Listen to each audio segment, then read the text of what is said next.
Финляндия солтүстік Еуропада орналасқан 5,5 миллион халқы бар аумағы кішкентай мемлекет. Біріккен ұлттар ұйымының 2018 жылғы бақыт индексі бойынша ең бақытты мемлекет. 2010 жылдан бастап әлемдегі ең үздік мемлекет атауын иеленген. Бейбітшілік қоры Америкалық қоры рейтингісі бойынша әлемдегі ең тұрақты ел атанса, толеранттылық рейтингісі бойынша алғашқы үштіктің қатарына енеді. Ендеше әлем көзімен мінсіз көрінетін Финляндия мемлекеті туралы көпшілік біле бермейтін қызықты ақпараттармен бөлісетін боламыз. Финляндияның шамамен 70% орман құрайды. Орманда финдер үнемі серуендеп, велосипедпен жүреді. Финляндияны мұң көлі елі деп те атайды. Олар шамамен 1000 жыл бұрын аяқталған соңғы мұздықтардың нәтижесінде пайда болды. Финляндияны онда су өте таза, сондықтан ешқандай тазартусыз, яғни фильтрсіз кранның астынан іше беруге рұқсат. Финляндияда ауыз су тегін. Кез келген мейрамханаларға барсаңыз, сізден сұрамай-ақ алдыңызға бір стақан су қойып қояды. Финляндия қоғамға қолжетімді ресурстарды аз мөлшерде пайдалануға рұқсат беретін айналмалы экономиканы ұстанады. Қалдықтардың 99% қайта өңделеді, немесе кейіннен энергия шығаратын пештерге жіберіледі. 10 пластикалы бөтелкенің 9-ы қайта өңдеуге жіберіліп отырады. Көпшілік біле бермейді, бірақ 1906 жылы Финляндия Ресей империясының құрамына кіреді.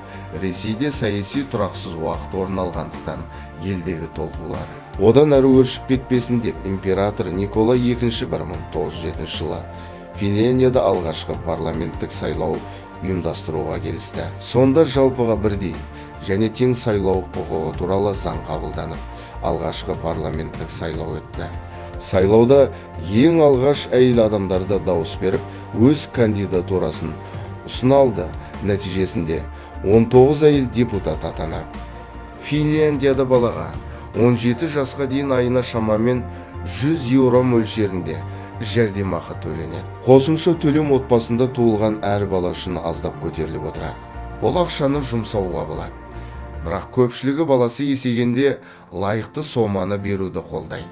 Сонымен қатар бала туылған кезде ата-анаға мемлекет тарапынан балаларға арналған контейнерлер беріледі.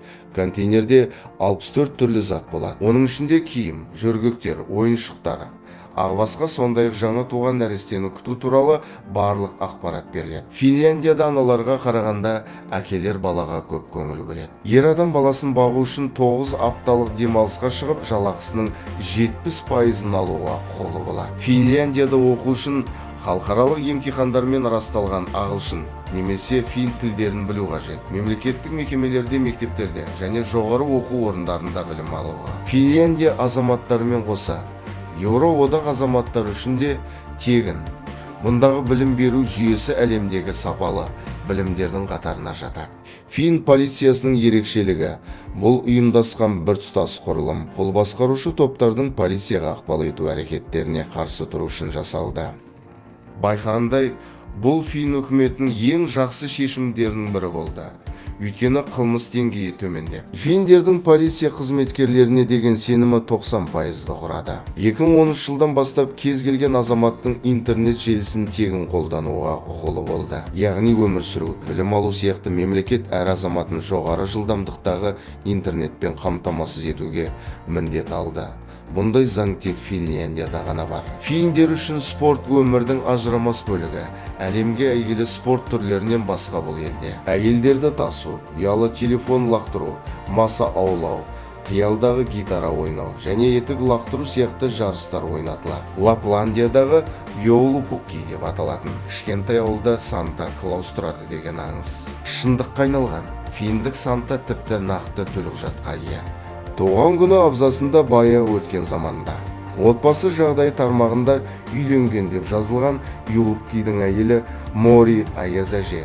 Халықаралық кофе қауымдастығының мәліметтері бойынша әр фин жыл сайын 12 келі кофе ішеді. Жұмыстағы немесе мектептегі кофе брейк фин үшін қасиетті нәрсе.